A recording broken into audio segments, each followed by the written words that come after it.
नेतृत्व का इंडी गठबंधन पूरी तरह इसकी हवा निकल चुकी है। इनकी नकारात्मक राजनीति को जनता ने पूरी तरह खारिज किया है। मुझे आश्चर्य होता है कि कांग्रेस के अध्यक्ष मल्लिकार्जुन खड़गे जी, उनको सच बोलने की आदत डालनी चाहिए। यूपी में तो कांग्रेस का वैसे भी सफाया है, बुनी नहीं खुलने वाली इनकी। और कांग्रेस हो या समाजवादी पार्टी, जिन लोगों ने हमेशा बंटवारे की राजनीति की हो, कांग्रेस का तो इतिहास है, देश को पहले बांटा, फिर जाति मत और मजहब के आधार पर पूरे देश को बांटा, क्षेत्र और भाषा के आधार पर बांटा। आज फिर उसी प्रकार की विभाजन की राजनीति ये लोग करके देश की पुण्य क्षति करना चाहते हैं। भारत का जागरूक मतदाता 2014 में कांग्रेस से पिंड छुड़ा चुका है। अब कांग्रेस कभी पुनः देश के अंदर सत्ता में नहीं आ सकती है। दूसरा, झूठ बोल करके गुमराह करने की जो राजनीति करते हैं, बाबा साहब भीमराव अंबेडकर का सर्वाधिक अपमान कांग्रेस ने किया। समाजवादी पार्टी की भी जब प्रदेश में सरकार थी, इन्होंने बाबा साहब भीमराव अंबेडकर और उन सामाजिक न्याय के पुरोधाओं का कितना बड़ा अपमान किया था। क्या ये सच नहीं? 2012 में समाजवादी पार्टी के अध्यक्ष, उस समय प्रदेश के मुख्यमंत्री बनी रहे थे, इन्होंने कहा था कि यहां पे जितने भी दलित महापुरुषों के स्मारक बने हुए हैं, इन सबको तोड़ करके यहां पर हम लोग कोई दूसरी चीज बनाएंगे। ऐसे ही बाबा साहब भीमराव अंबेडकर के नाम पर बना हुआ कन्नौज का मेडिकल कॉलेज का नामकरण इन्होंने हटा दिया था। मान्यवर कांसी राम जी के नाम पर बना हुआ मेडिकल कॉलेज का नाम इन्होंने बदल दिया था। लखनऊ में भाषा विश्वविद्यालय का नामकरण इन्होंने बदल दिया था। इनका इतिहास तो पहले से ही, इन दोनों का इतिहास भारत के संविधान के खिलाफ आचरण करने, भारत को जाति के नाम पर बंटवारा करने और विभाजन की खाई को इतना बांटो कि बांटो और राज करो का जो कांग्रेस का सिद्धांत रहा है, आज इंडी गठबंधन उसी का अनुसरण कर रहा है। दूसरा, देश की आस्था के साथ भी इसी आधार पर ये लोग खिलवाड़ करते हैं।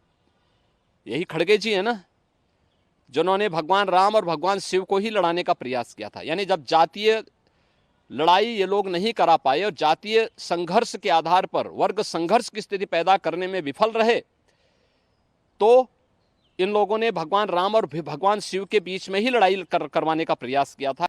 ये तो इनकी क्षुद्र मानसिकता है, जो इस तरीके से भारत की आस्था के साथ खिलवाड़ कर रहे हैं। ये नया भारत है।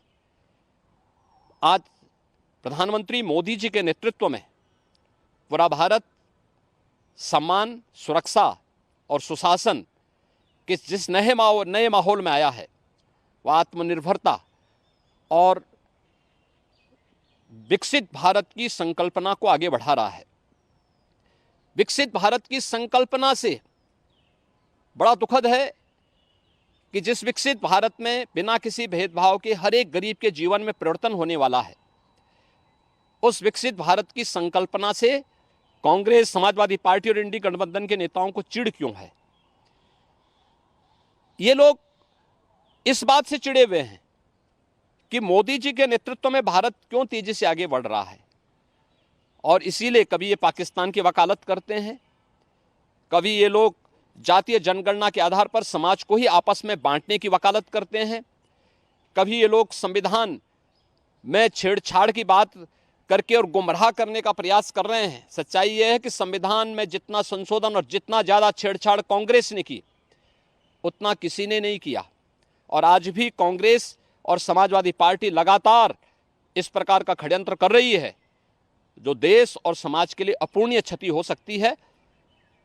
देश का जागरूक मतदाता, कांग्रेस और इंडी गठबंधन से जुड़े हुए जितने भी दल हैं, जो आज अनुसूचित जाति, जनजाति और पिछड़ी जाति के आरक्षण के अधिकार पर सेंध लगाना चाहते हैं, इनको पूरी तरह 4 चरणों में खारिज कर चुका है।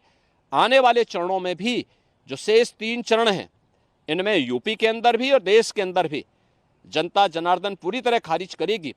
क्योंकि अगर कांग्रेस नेतृत्व का इंडी गठबंधन आएगा तो ये राम विरोधी है, ये भारत की आस्था का विरोधी गठबंधन है, यह देश में अनुसूचित जाति, जनजाति और पिछड़ी जाति को मिलने वाले आरक्षण के लोग विरोधी हैं। ये लगातार इस प्रकार का षड्यंत्र कर रहेंगे। जो यूपीए सरकार ने पहले ही रंगनाथ मिश्रा और जस्टिस सच्चर कमेटी गठित करके ओबीसी और एससी एसटी के आरक्षण में सेंध लगाने का प्रयास किया था, ये शरारत फिर से करेंगे और आम जनता को भी उनकी खुशहाली देखने की बजाय ये लोग संपत्ति का सर्वे करा करके आम जनता को भी तबाह करके विरासत टैक्स के नाम पर औरंगजेब का जजिया कर लगाने का प्रयास करेंगे। औरंगजेब की आत्मा घुस चुकी है इंडी गठबंधन के अंदर। इस इंडी गठबंधन को, जो भारत की बर्बादी की कहानी लिखने की बात करता है और उस प्रकार के दस्तावेज अपने घोषणा पत्र के माध्यम से प्रस्तुत करता है, इनको एक सिरे से खारिज करना चाहिए। आज इस तरीके कोई लाभ, इसका कोई फर्क पड़ेगा नहीं? हम देखो, कोई फर्क नहीं है। इनको जनता पहले भी खारिज कर चुकी है। उत्तर प्रदेश में कांग्रेस हो या समाजवादी पार्टी, 2014, 2017, 2019, 2022 इन सभी चुनाव में मोदी जी के नेतृत्व में जनता जनार्दन ने मोदी जी को अपना पूरा समर्थन दिया, अपना आशीर्वाद दिया। 2024 में पूरे भारत में एक ही लहर है और वह है फिर एक बार मोदी सरकार का, अब की बार 400 पार का, और जो राम को लाए हैं हम उनको लाएंगे, इस संकल्प के साथ जनता जनार्दन कमर कस करके मोदी जी के साथ में है और मोदी जी को पुनः देश की सत्ता सौंप करके भारत को विकसित भारत बना करके भारत को दुनिया की एक बड़ी ताकत के रूप में स्थापित कर। नेतृत्व का इंडी गठबंधन पूरी तरह इसकी हवा निकल चुकी है। इनकी नकारात्मक राजनीति को जनता ने पूरी तरह खारिज किया है। मुझे आश्चर्य होता है